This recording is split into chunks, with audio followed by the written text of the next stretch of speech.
Srebrenica, the scene of the worst mass killing on European soil since World War II, and part of what the UN says was a campaign of genocide.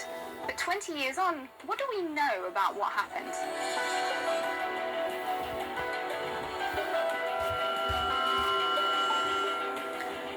July 1995. Tens of thousands of Bosnian Muslims had fled a Bosnian Serb army offensive and were under siege in Srebrenica, today's eastern Bosnia. The area was meant to be a UN safe zone and was protected by about 600 lightly armed Dutch peacekeepers. But on the 6th of July, the Bosnian Serb army began advancing, taking some peacekeepers hostage, and within days they'd entered Srebrenica itself.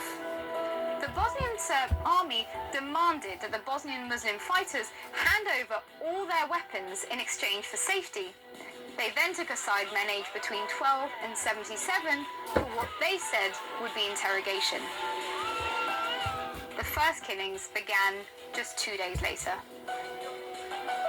In all, over 8,000 Bosnian Muslims were killed in just 5 days. And over 23,000 women and children were forcibly deported, with reports of widespread torture and rape. Even now, 20 years on, victims are still being identified and reburied. While Serbia has apologized for what it said was a crime, it denies that the killings were a systematic attempt to eradicate a people. In other words, a genocide. The Muslim enclave of Srebrenica fell to Bosnian Serb forces in July 1995. Muslim men and boys, separated from the women and children, fled. The Serbs were under orders to kill, and they did so, indiscriminately slaughtering more than 8,000 people. Zahid was among those fleeing for their lives. My escape through the forest took 11 days, during which I lost consciousness and was left behind. Flies ate the blisters off my feet, and maggots crawled through the flesh. I tried, but I couldn't move anymore. I put socks on my knees, and I crawled for 3 days in the woods. In all, Zahid lost 28 relatives in the Srebrenica genocide. A moment of redemption came years later, when he discovered the remains of a cousin. It was a tough moment, uncomfortable, because this is the skull of a human being, a man I knew. Zahid tells us that as Republika Srpska forces entered this valley over the hills, terrorizing as they came, civilians fled towards what they perceived would be the safety of UN forces positioned near Srebrenica. But two brothers, his second cousins as it turned out, elderly and infirm, were unable to save themselves. Last seen by a neighbor, he said, huddled here, crying and begging to be saved. Zahid explains that Chamil and Hasib were killed by the advancing Bosnian Serb forces. The skull Zahid discovered was Chamil's, distinctive for its missing front teeth.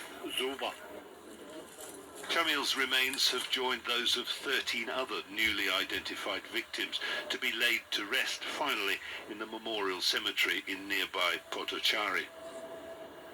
But almost 30 years later, the memories and evidence of that time cannot be erased. Serb nationalist symbols daubed onto the ruins of the brothers' house.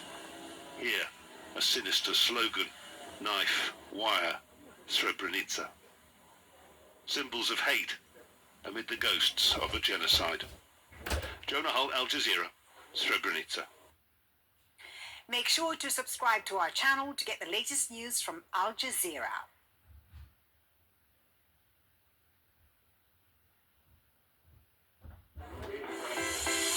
Live your Emily in Paris fantasy with Fragile peace in Yugoslavia is more fragile than ever. Truce talks between federal officials and the Republic of Slovenia broke down again today, and the president of Yugoslavia's largest republic is warning his people to be prepared for war. The latest from ABC's Mike Lee. Yugoslav federal officials and Slovenian leaders were today face-to-face, but not eye-to-eye on the trigger issue which threatens renewed fighting. The Slovenians refuse to give up control over border crossings into Western Europe. The federal government offered up a compromise. Slovenia could run the borders on behalf of the Yugoslav government, but give up the money made from customs fees. No thanks, said the Slovenians today. That latest breakdown in talks has brought new warnings of doom. In the federal capital, Belgrade, Slobodan Milosevic, leader of the Serbs, the nation's dominant ethnic group, said he no longer opposes the breakup of Yugoslavia into independent states, but the Serbs, backed by the army, said Milosevic, will fight to keep control of Serbian enclaves within the breakaway republics like Croatia. The tension between Croatians and minority Serbs has become intense, with daily claims and counterclaims of murders.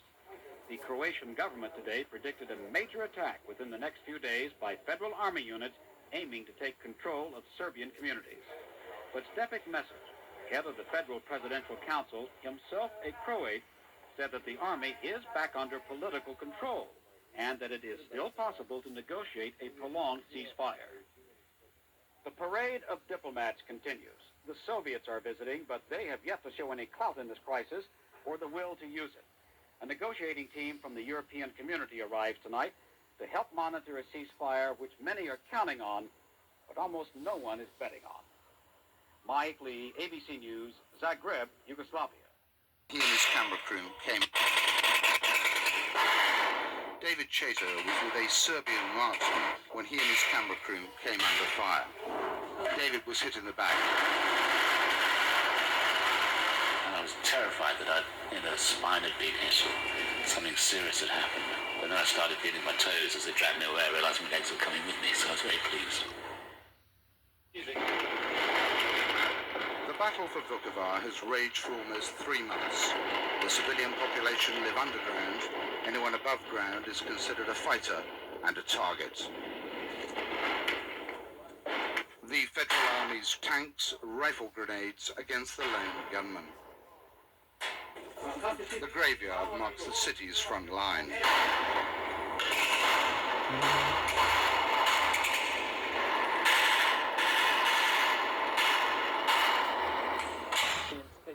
The Federal Army moved forward. There could be as many as 3,000 defenders, but the town will not fall until the last one has left or been killed. David Chater was with a Serbian marksman when he and his camera crew came under fire. The sniper in a church across the road. David was hit in the back.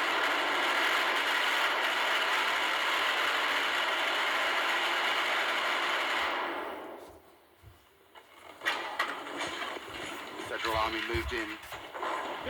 David was fully conscious.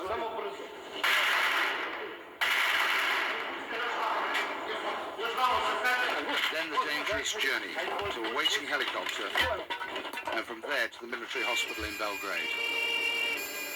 Andrew Tilley, ITN, Yugoslavia.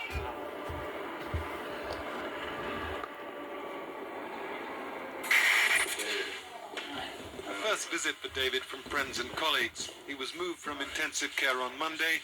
His first words, a thank you. You got me out of here. Well, there's a lot of help from other people. They got you out amazingly quickly. Remarkable, but it's a heck of a shock, I must say. How are you feeling? Very, very weak. Yeah. The wound to his stomach and back was very serious, but he has youth, spirit, and the Chater constitution on his side. Better. Each hour. Each hour. Each hour. And the better he gets, growing, yes. and the better he gets, the more he complains, I expect. Well, Yeah. yeah. Like his wife Mel, anyone who knows him well were encouraged when David began complaining about the nurses, stormtroopers he called them. David was shot on Friday afternoon while covering the horrific battle for Vukovar.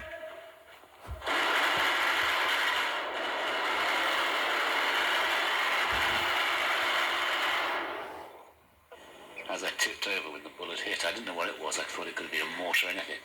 I thought suddenly I'm not in touch with my legs. I'm on the ground.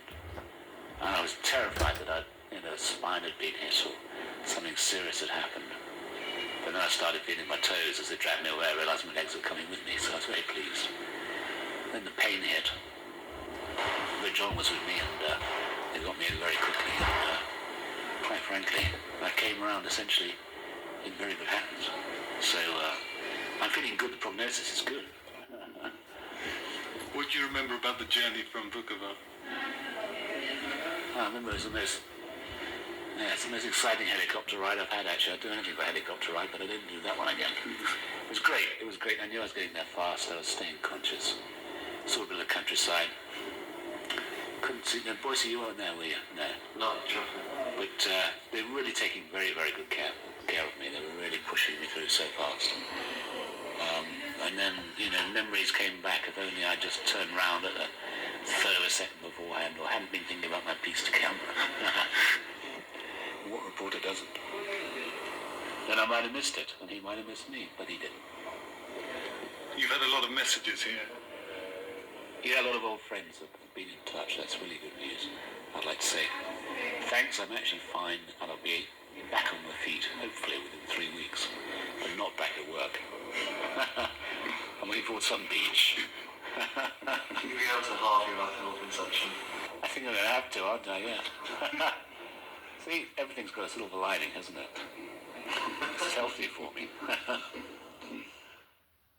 Agreement that binds together Bosnia-Herzegovina is under growing threat.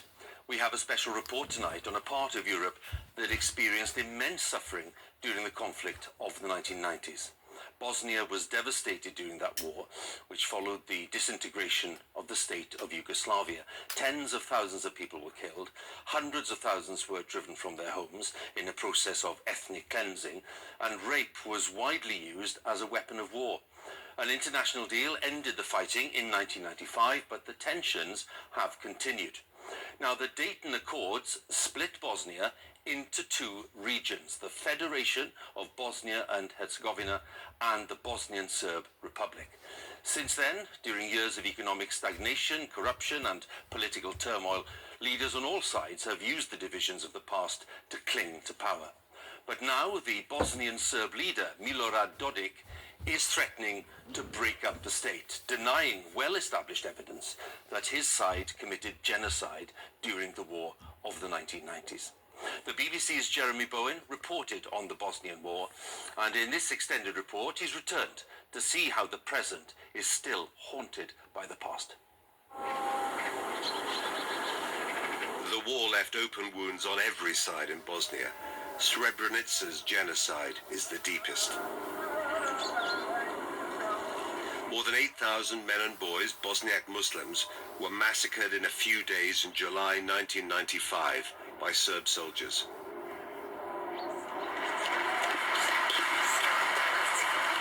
On her 73rd birthday, Mera Jogas went to the graves of her sons Omar and Munib in the cemetery where more than 6,000 of the genocide's victims are buried.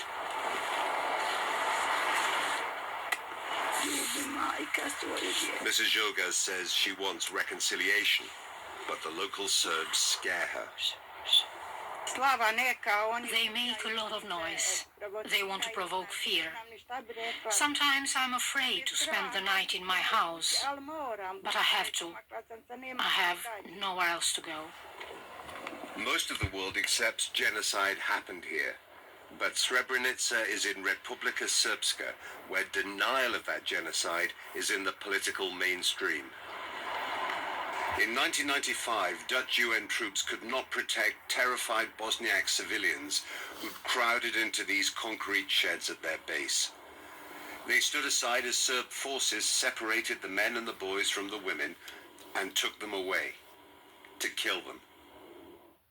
The genocide in Srebrenica was also the culmination of a catastrophic failure by the outside world to stop the war, to end the killing in Bosnia. And you can understand, if you come to a place like this, why people are nervous again about the prospects of those old forces of nationalism and ethnic hatred being weaponized by unscrupulous politicians.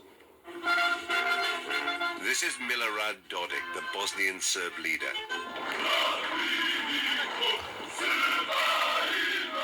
In January, he led a parade through Banja Luka, his capital. He's talking about turning these paramilitary police into a Bosnian Serb army. It's part of a series of threats Dodik has made to separate from the rest of Bosnia since he rejected a new law banning genocide denial. In Bosnia, many people suspect leaders of all sides play on fears of new violence to secure their own power. That's dangerous in a fragile country where war leaders are still heroes. Serb nationalists venerate General Ratko Mladic, now serving life for genocide. Dodik wouldn't meet the BBC, so we spoke to disabled Serb war veterans in Banja Luka. They wanted reconciliation. For them, that means acceptance that they were also victims, unfairly condemned for fighting for their families and their old commander. Ratko Mladic is sentenced. He's in jail, but he is still our hero. I don't understand why they can't just accept this. They say it's only Serbs who committed genocide in this country, no one else. It's only the Serbs who are killing people. We are not that kind of people. If politicians fail to get an agreement, it will be ordinary people again who will feel the pain.